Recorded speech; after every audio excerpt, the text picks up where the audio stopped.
Hey everybody, hope you are doing well. I grew up in the 80s when film wasn't just popular, it's the only choice. I still remember our first family camera, a Seagull SLR made in Shanghai. But I was too young to understand photography back then. When I finally got into shooting, my first camera was Sony Nex5. It felt like I had grown up in the golden age of film, but now was living in the digital world. Film remained this hidden gem in my memory, waiting to be rediscovered. That moment came about 4 years ago when I picked up my first film camera. Since then, it's been an incredible journey. Shooting film is such a unique experience. The more I explored, the more I fell in love with it. Sometimes I feel like I'm doing a personal archaeology project, digging into the past with every roll I shoot. At the heart of film photography is the film stock itself. Each one has its own personality, character, and look.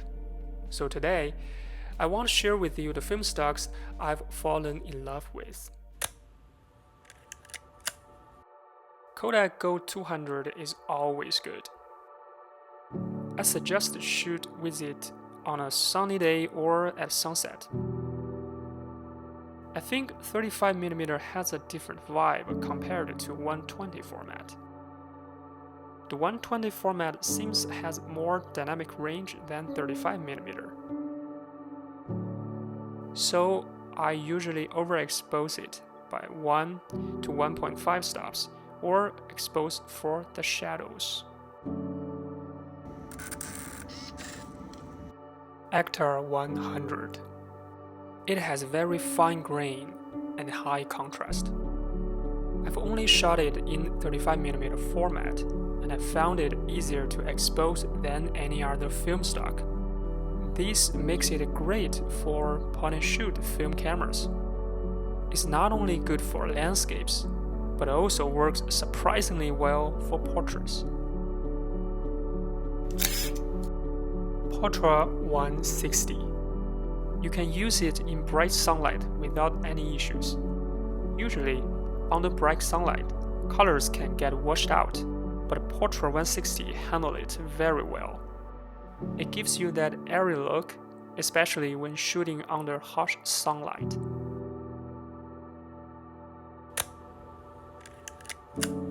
Portra 400. You have to be very careful with exposure if you want great results. It's a versatile film, but in my opinion, it's best for slow, deliberate shooting. I also recommended using a dedicated light meter for accurate exposure.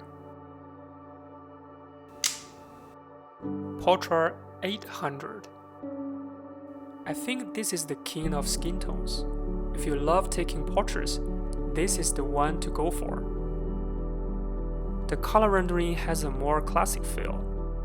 Because of the high ISO, you can safely shoot under cloudy weather conditions without worrying too much about light. Kodak 500T.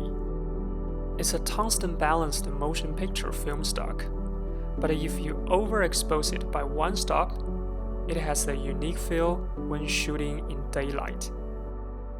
It really gives you that motion picture film look. I personally love Kodak 500T over CineStill 800T because of the anti-halation layer. CineStill is too strong for my taste, while Kodak 500T has a much more natural look.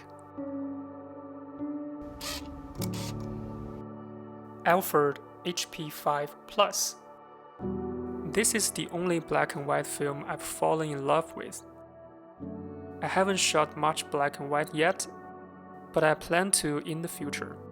For now, HP5 Plus is my go-to.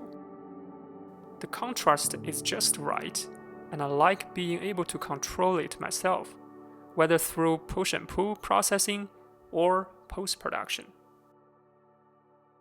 These are the film stocks that I've fallen in love with, each for its own unique reasons.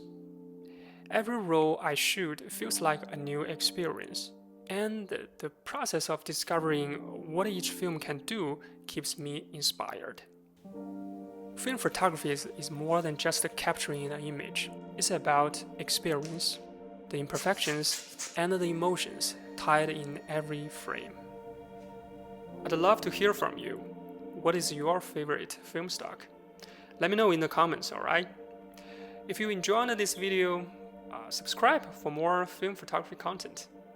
That's it for today. Thank you so much for watching, and I'll see you in the next one. Peace.